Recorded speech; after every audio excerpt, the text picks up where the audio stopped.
bagaimana kiatnya untuk mendapatkan sholat khusus. Mungkin ada kiat dari Ustaz gimana supaya kita bisa sholat secara khusyuk. Itu aja. Assalamualaikum warahmatullahi wabarakatuh. Waalaikumsalam warahmatullahi wabarakatuh. Saya langsung jawab saja supaya jedanya tidak terlampau jauh. Pertama, Quran surah kedua Al-Baqarah di ayat 45 sampai 46. Itu dasar dari salat khusyuk. A'udzubillahi minasyaitonirrajim. Allah berfirman, Bismillahirrahmanirrahim. Wasta'inu bis-sabri was-salah. Wa innaha lakabiratun illa 'alal khashi'in. Dan jika Anda punya persoalan dalam kehidupan, terima dulu dengan sabar.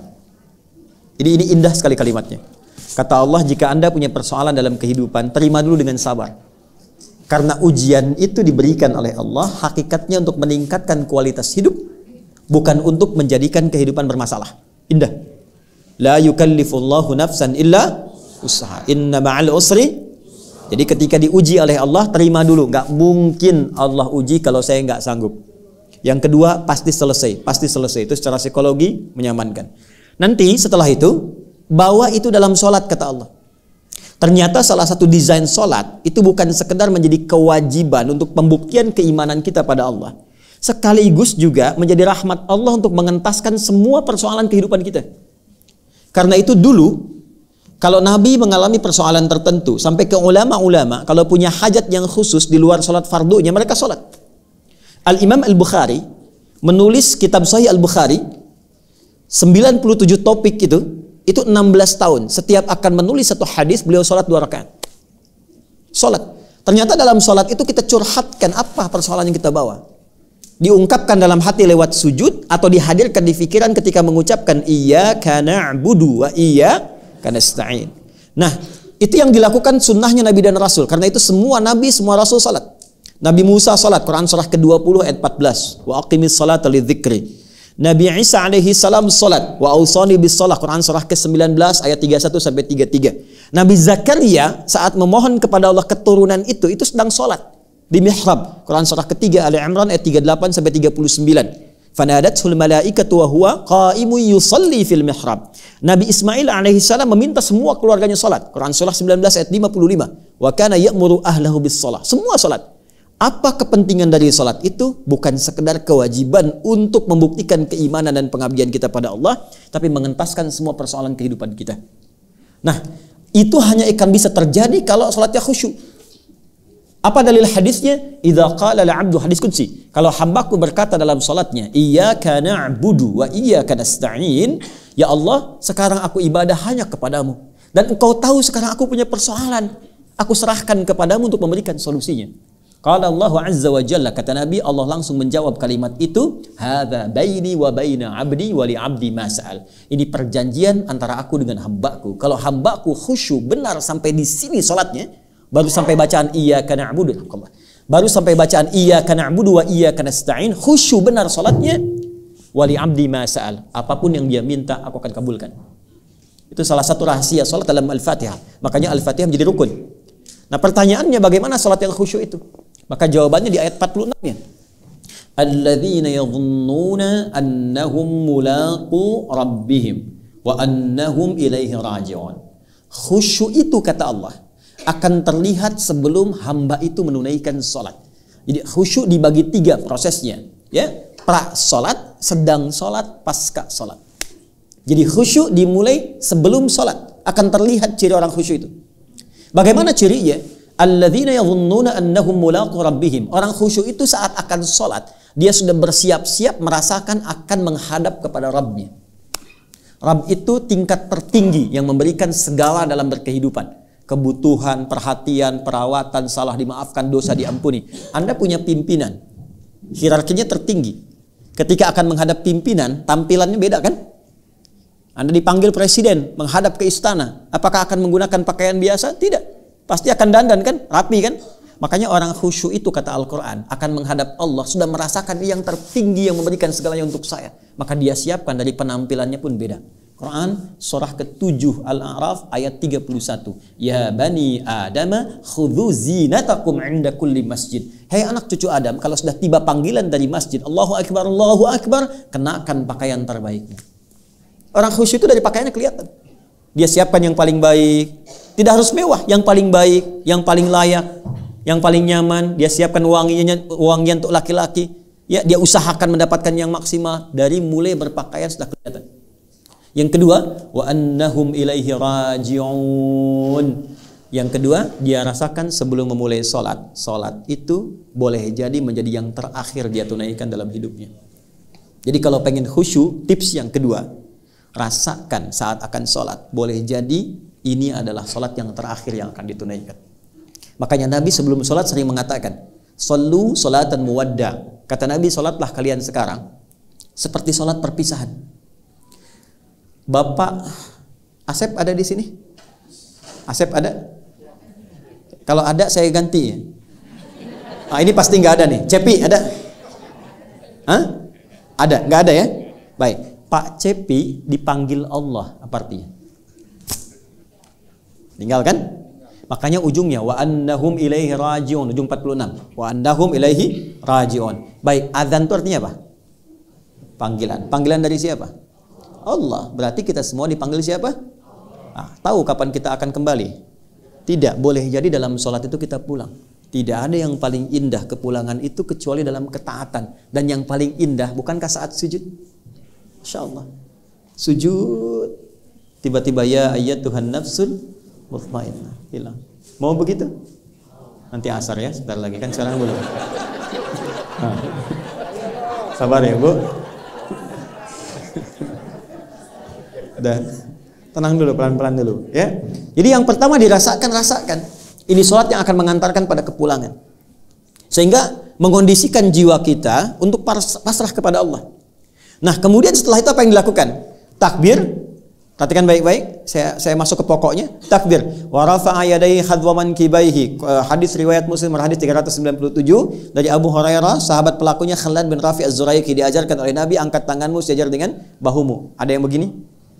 Nanti di riwayat lain di Ibnu Majah ada yang begini, sejajar dengan daun telinga. Tapi semuanya begini. Artinya apa? Ketika Anda mulai bertakbir menghadap ke arah kiblat, buang semua urusan dunia ke belakang, pasrahkan diri pada Allah. Itu rahasianya. Jadi kalau ingin khusyuk, dunia jangan dibawa. Kalau sedang takbir tuh angkat, buang semua urusan dia ke belakang, jangan dibawa. Problemnya sekarang, orang sholat, dia bertakbir tapi dunianya masih ikut. Lisannya Allahu Akbar, tapi di kepalanya motor Hu Akbar, mobil Hu Akbar. Yang sekarang paling dahsyat, status Hu Akbar. Ya, sehingga teringat terus. Ada yang tega membatalkan hubungannya dengan Allah hanya untuk meneruskan hubungan dengan makhluk. Allahu Akbar, tang ting tung ting tang ting tung. Halo? Terus ketika dia berdoa nuntutnya luar biasa, ya Allah, tolong kabulkan. Angkat, buang ke belakang. Nah, di fase ini hadis Abu Daud, ini Nabi yang menyampaikan. Ingat ya, saya runtutkan betul. Ketika Anda belum sholat, itu sudah akan terasa pengen khusyuk. Tapi ketika sudah mulai bertakbir, kata Nabi, fayaqulu syaitanu, maka setan akan datang membisikkan. Namanya khanzab. Udhkur kada, ingat ini, ingat itu. Anda sekhusyuk apapun, kalau sebelum sholat, itu kuat. Tapi setelah bertakbir, bisa muncul di kepala itu. Nah, itu setan mulai bekerja. Hatta, hadisnya teruskan, hatta la yash'ura lil musalli kam rak'atan yusalli, sampai ada orang sholat lupa berapa rakaat sedang menunaikan sholatnya. Itu hadis. Ya.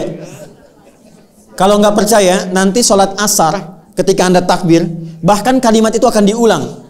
Akan ada yang membisikkan di telinga Anda, itu setan. Itu setan itu yang membisikkan itu. Sudah mulai muncul.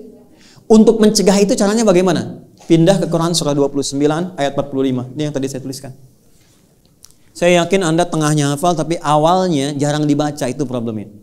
Saya cek ya, tengahnya pasti hafal. Innas salata tanha. Tuh. Yakin saya. Coba baca awal ayatnya. Tuh. Padahal innas salata tanha 'anil fahsya'i wal munkar itu hasilnya, kuncinya awalnya. Utlu ma uhiya ilaika minal kitab wa aqimis shalah. Itu awal ayatnya. Utlu secara cepat karena waktunya terbatas, dari kata tilawah. Ada qiraah, ada tilawah. Kalau qiraah cuma baca secara umum maknanya, membaca tidak menuntut pemahaman. Itu qiraah. Orangnya disebut qori. Kalau Anda ada acara, ada pembaca Quran disebut qori kan? Kan dia cuma baca kan? Tidak menerjemahkan kan? Baik, tapi kalau bacaan itu menuntut kita untuk memahami dan mengamalkan apa yang dipahami, itu namanya tilawah. Karena itu biasanya kalau ada qari baca, di sampingnya ada penerjemah untuk memahamkan. Siapa namanya? Sari tilawah. Mungkin boleh jadi waktu itu yang pertama kali tilawah Bu Sari, makanya Sari tilawah. Kalau Pak Heri maka menjadi Heri tilawah, karena bahasa Arabnya cukup tilawah, nggak ada sarinya gitu, asalnya begitu. Di tilawah itu artinya baca, pahami, amalkan. Rumusnya kata Quran, kalau baca saja iqra, kalau pahami amalkan utslu. Maka ayat yang mengatakan, hei sebelum sholat, pelajari dulu semua bacaan sholat. Pahami. Kalau sudah paham, jadi ketika tangan mengangkat, lisan bicara Allahu Akbar, fikiran menerjemahkan. Sehingga fikiran kita tidak dikuasai setan. Allahu Akbar, fikiran menerjemahkan Allah Maha Besar, hati meresapi. Ya Allah, aku sekarang mengikrarkan Engkau Maha Besar, tapi bahkan sebelum sholat aku merasa besar dari orang lain. Sombong dari kawan, angkuh dari pasangan, merasa yang paling terhormat, lebih daripada orang lain. Aku bertaubat ya Allah. Maka Anda katakan, Allahumma ba'id baini wa baina khatayaya kama ba'adta bainal masyriqi wal maghrib. Ya kecilnya itu pengakuan. Ya Allah, aku mengakui selama ini aku banyak salahnya, tapi aku memahami Engkau banyak rahmatnya. Maka mohon jauhkan antara aku dan kesalahanku di hari kiamat nanti, sejauh Engkau jauhkan timur dan barat yang tidak pernah bertemu satu dengan keduanya. Karena setiap kesalahan akan dipertemukan dengan pemiliknya. Wa may ya'mal mithqala dzarratin syarran yarah. Ya, kita minta dijauhkan. Kalau perlu ya Allah, hilangkan dengan es yang sangat dingin, bil ma'i wath thalji wal barad. Atau kita katakan wajjahtu wajhiya lilladzi fataras samawati wal arda hanifan muslima wa ma ana minal musyrikin. Inna salati wa nusuki wa mahyaya lillahi rabbil la syarika lahu wa bidzalika umirtu wa ana minal muslimin. Itu dalam sekali. Ya Allah, aku taubat. Aku hadapkan diriku pasrah sepenuhnya kepadamu. Sungguh ya Allah, kalau sampai saat ini aku hidup, aku sholat, aku ibadah, atau Engkau wafatkan, dalam sekali. Wa mamati itu maksudnya begini, atau Engkau wafatkan aku sekarang dalam sholat, aku ikhlas. Tapi bila Engkau beri kesempatan aku hidup setelah ini, bimbing aku ya Allah untuk patuh kepadamu dengan sempurna. Wa ana minal muslimin. Jadi kalau kita paham, itu baru keluar kalimat Allahu Akbar bisa gemetar. Itu yang terjadi pada Abu Bakar As-Siddiq. Jadi beliau itu kalau sudah bertakbir itu sudah menangis. Dan sudah merasakan konektivitas yang kuat dengan Allah. Makanya Ali bin Abi Thalib radhiyallahu ta'ala anhu, ketika terluka di kakinya, ya, ada yang mengatakan kena anak panah. Ya, maka ketika akan dicabut, sakitnya luar biasa. Ada satu sahabat mengatakan, saya tahu bagaimana dan kapan saat mencabutnya. Maka ketika sholat, dicabut anak panah itu dan tidak berubah ekspresi beliau. Diam, seakan-akan tidak ada apa-apa.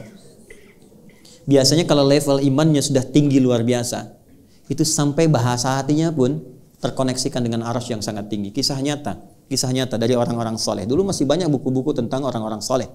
Bapak Ibu sekalian, ada seorang alim, solehnya luar biasa, abid. Jadi kalau alim ulama saja, abid itu rajin ibadah. Dia malam-malam keluar untuk berperjalanan. Tiba-tiba kemalaman, singgah dia di tepi hutan, istirahat. Malam dia bangkit salat. Ketika sedang akan menunaikan salat, mulai bertakbir Allahu Akbar, datanglah harimau yang sudah siap menerkam gitu. Maka dia katakan, ya khalqallah, hei makhluk Allah, jika memang aku adalah rizki yang telah Allah tetapkan untuk kau makan, silahkan terkam aku senyamanmu. Tapi jika memang aku bukan rizki yang telah Allah tetapkan untukmu, maka jangan ganggu ibadahku. Bukan jangan makan aku, jangan ganggu ibadahku, atau aku mohonkan kepada Allah untuk menghancurkan kau saat ini juga. Atau apa yang terjadi?